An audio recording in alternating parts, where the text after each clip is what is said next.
Jânio Quadros, um dos políticos mais icônicos do Brasil, ficou conhecido pela vassoura como símbolo de campanha. E ainda mais por medidas moralistas e, podemos dizer, um tanto quanto exóticas quando foi presidente. Mas, apesar de ter renunciado à presidência da República, Jânio voltou várias vezes ao poder, muitas dizendo que não seria candidato. Foi um mestre do marketing político, quando essa expressão ainda nem existia. A gente resgatou um pouco da história de Jânio Quadros no documentário A Face Oculta, exibido em 1991, um ano antes da sua morte. Varre, varre, varre, varre, varre, vassourinha, varre, varre a bandalheira, e o povo já está cansado de sofrer dessa maneira. Jânio Quadros da esperança. Jânio vai aos comícios desarrumado, com a barba por fazer e caspa sobre os ombros. Entre um discurso e outro, tira do bolso um sanduíche de mortadela. Constantemente não, senhor. O senhor retire o advérbio que está mal empregado. Em 1950, Jânio renuncia ao mandato de vereador para ser eleito deputado estadual. E renuncia de novo para concorrer à Prefeitura de São Paulo em 53. Apoiado por dois pequenos partidos, o Democrata Cristão e o Socialista, Jânio derrota uma poderosa coligação que incluía a UDN, o PSD e o PTB, os três maiores partidos da época. Um ano depois, renuncia à prefeitura e se elege governador do estado.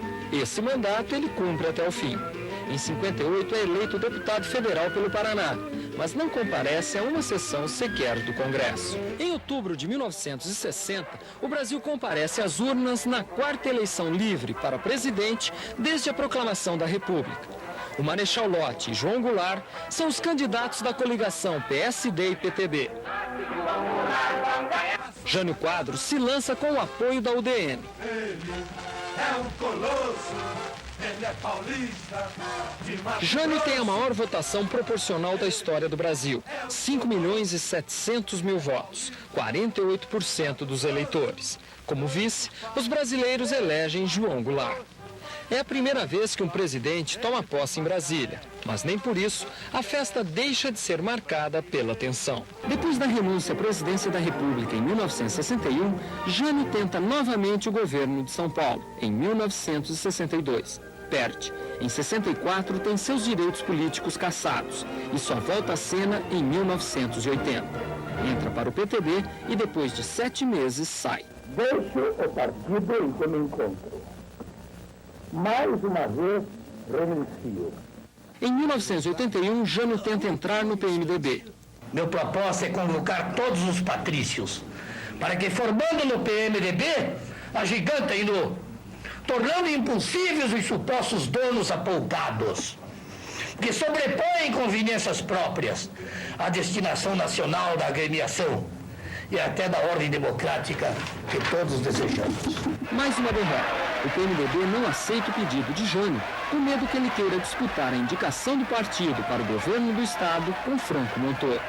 Eu não sou candidato a governador do estado de São Paulo. Sou candidato a governador. De volta ao PTB, Jânio disputa a eleição com Montoro e Reinaldo de Barros. Fica em terceiro lugar. Em 83, já pensando nas próximas eleições para a prefeitura, Jânio se aproxima do PDT de Leonel Brizola. As siglas aparecem e desaparecem. As ideias são permanentes, pelo menos no nosso caso. Em maio de 85, Jânio se candidata à prefeitura de São Paulo pelo PTB. Ninguém conhece a cidade como eu. Ninguém. Já fui prefeito e fui governador. 30 anos depois, Jânio recupera a força da vassoura. Os eleitores não são os mesmos daquela época, mas a fórmula ainda dá certo. Quem é o candidato do PMDB? O senhor não sabe? Não. E grande parte do povo não sabe também. Além de tentar ridicularizar o candidato Fernando Henrique Cardoso, Jânio ataca durante toda a campanha os institutos de pesquisa, que mostram números favoráveis ao adversário. Falsos, mentirosos, desonestos. O senhor reagiu às declarações do diretor do IBOP, dizendo que não pretende nem processá-lo porque eu considero uma pessoa doente? Ele deve ser melhor médico do que pesquisador de opinião pública. Jânio ganha a eleição com 1.572.000 votos. A diferença para Fernando Henrique é de apenas 2%. Cansei de dizer à imprensa que nessa cidade eu sou imbatível. Imbatível. Jânio toma posse com novo visual. Depois de uma viagem de descanso ao exterior, ele volta com a cara e a coragem de seu ídolo, o ex-presidente norte-americano Abraham Lincoln. Em 36 meses de governo, a cadeira de Jânio na prefeitura fica 5 meses e meio vazia. Ele viaja várias vezes para a Europa e Estados Unidos, alegando tratamento de saúde para Dona Eloá. De longe ou de perto, a prefeitura de Jânio é marcada mais uma vez por atitudes polêmicas. Primeiro abre fogo contra os motoristas mal educados, triplica os valores das multas de trânsito e faz questão de punir, pessoalmente, os infratores que não respeitam as leis. A multa o senhor vai pagar. Obrigado. Na linha da austeridade, outras multas aparecem. Para quem soltar balões, sujar a calçada, andar com cachorro na rua sem coleira ou empinar pipas. O Parque do Ibirapuera é fechado a skates e bicicletas. E os homossexuais são proibidos de entrar na Escola Municipal de Bailado. Eu me sinto em Londres. Jânio manda pintar os ônibus da CMTC de vermelho e traz para a cidade os tradicionais ônibus londrinos de 2 andares. Achei a escada interior um pouco estreita, mas diz o presidente que é possível ampliá-la assim em um segundo veículo, porque este é um protótipo. Entre mentes, contudo, vamos encomendar mais uma partida de 20 ou 25. E temos o dinheiro, sim. Está muito bem escondidinho, mas temos. O dinheiro é tão bem escondido que acaba não aparecendo.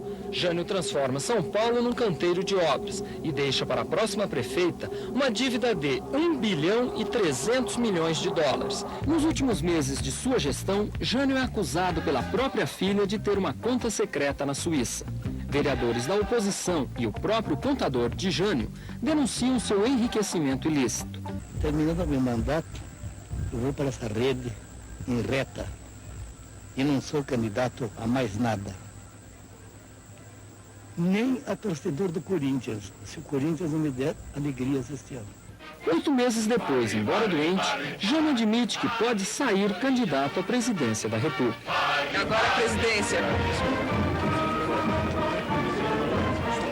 Deus sabe, né, meu bem? Deus sabe. Que a sua boca seja boa. Mas na última hora, Jânio aparece com Dona Eloá na sacada de sua casa e dá a resposta definitiva. Por motivos de saúde, não será candidato. Emocionado, Jânio abandona de vez o sonho de voltar à presidência.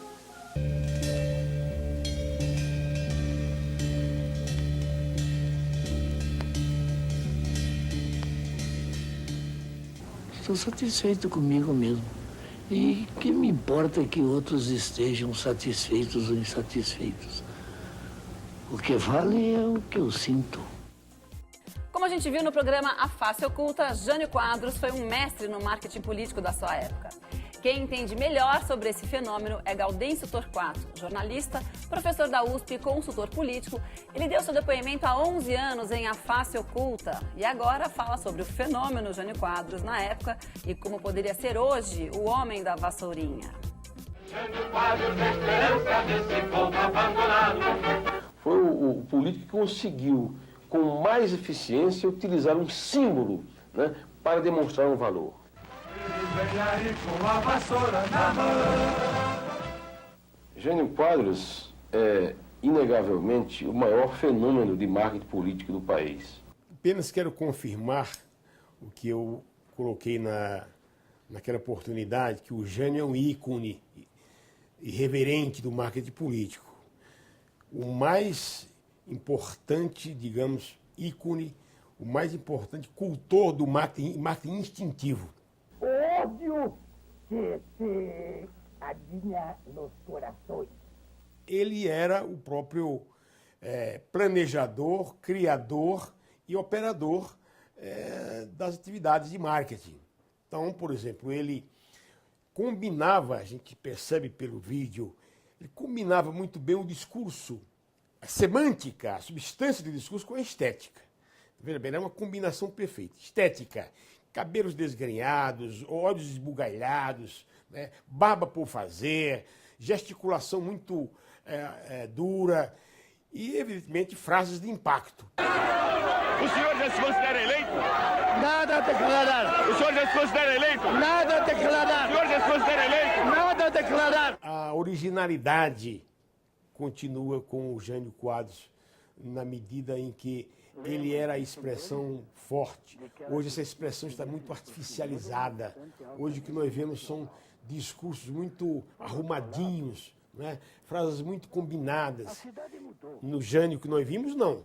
No Jânio nós víamos, portanto, uma hora uma linguagem popular, noutra hora uma linguagem elevada para chocar. Então esse choque. Jânio era o ponto e o contraponto. Ele juntava as coisas mais exóticas e as mais absurdas para criar, digamos assim, impacto. E ai de quem não atenda um bilhetinho.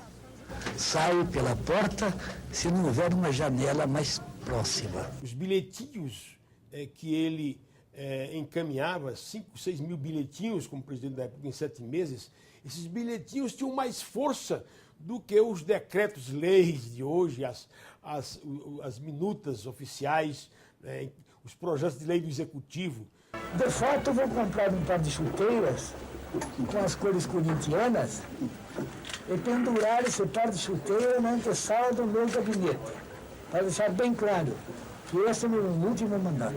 O marketing da era janista, o marketing da década de 50, 60, era um marketing centrado nas pessoas. O Jânio era o marketing. O Jânio desenvolvia todos os meios de comunicação que hoje são usados no marketing.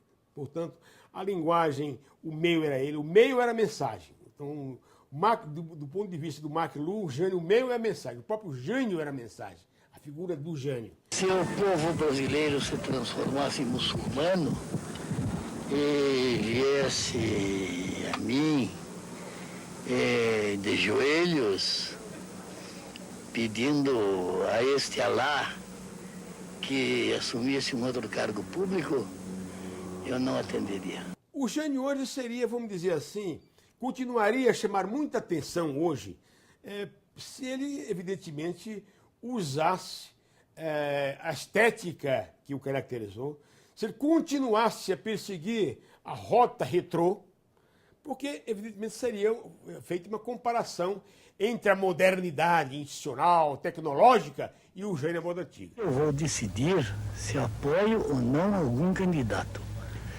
Há até a possibilidade de eu, examinando os candidatos todos, preferir a mim mesmo.